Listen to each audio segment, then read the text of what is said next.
Ladies and gentlemen, I am very grateful to be joined here with Rabbi Moshe Druin, who is our visiting scribe. Every now and again, we need our Torahs looked at, and Rabbi Druin, you, I believe this is your first time at Temple Emmanuel in Winston-Salem. His father, Gedalia Druin, Rabbi Druin, has been here as well. And I looked at the Torahs, and they're all open like this, and my first reaction was, "Oi!" is that kosher? So, can you tell us why this is so kosher and so wonderful and important to do? Absolutely. I'm sure anyone who would go into the mechanic and you would see your engine with all the pieces and parts all over the place, you go, "Oi, what's going to be?" And you see a Torah rolled out when it's usually all rolled up, you say, "Oi." But in fact, there's a very interesting element that relates to having a Torah open like this.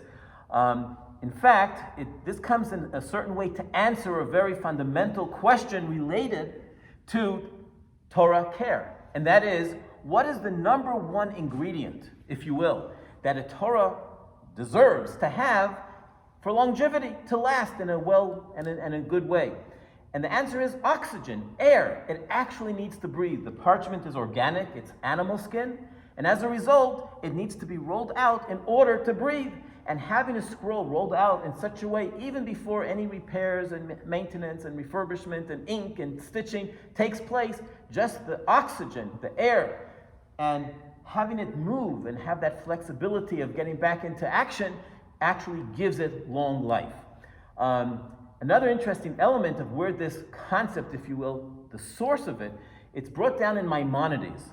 And Maimonides says the following.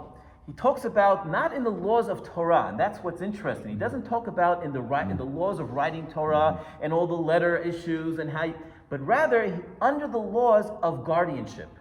If you take on something to look after, to watch, someone's going away for a year, and they're going to say, "Can you please watch this object for me while I am away?"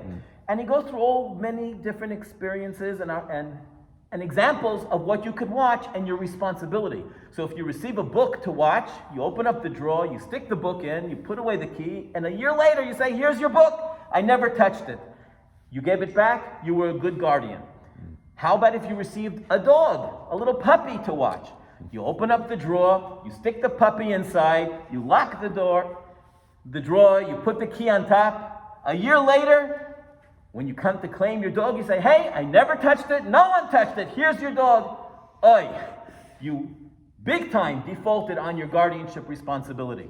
But what happens if someone has a precious Torah and they ask you to watch it, look after it? "I'm going away for a year. Can you look after my Torah?" And you receive the Torah and you put it inside the drawer and you close the drawer and you lock it up and put the key on the top. And a year later you come back and you say, "Hey, where's my Torah? I never touched it. Here it is." And you open up the drawer. Maimonides claims, and he says, that you have defaulted on your guardianship because you are now returning a Torah in a worse condition or in a bad condition versus how you received it initially. And therefore he makes this halachic statement, but really has to do not only with halacha, but rather more with reality of care of Torah, and that is that one should roll a Torah once every 30 days, simply to maintain its current condition. And therefore, and here's just a little play on the words, if a Torah is holy, and you are now obligated to roll it, what does it make you? But of course, a holy roller. So today I'm acting partially as a holy roller, first to roll out the Torahs.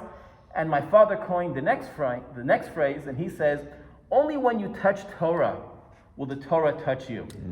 So this is really a chance we can teach you how to touch, or rather how not to touch a Torah, but surely touching the edges and the cloth, the parchment, is a very special thing. It's called touching Torah. And when you touch Torah, then the Torah can in return do its magic and touch you as well. So there's a little go on that one. Beautiful. Thank you so much. I'm always struck at how that idea that the Torah needs to breathe, we need to breathe as well, and Torah literally gives us our breath. It gives us our life. And if we're not breathing it in, working with it physically, but also spiritually and all that goes with it, it's hard for us literally, as the Jewish people, to be. And so It is our oxygen. It is. If it wasn't for this Torah, I don't think you or me would be here. That's like, exactly what right. are we wasting our time? But there's some incredible energy, magic, that has sustained us and keeps us, and it's our inspiration. Through this Torah, we have our marching orders with a goal and something to aspire to. And it is our respiration as well. In our time, that's for sure. It is what we do. So many thanks for being here. Absolutely. And working on our Torahs to help us all. My pleasure. Wish you all a wonderful week. Thank you, Rabbi Druin. Okay.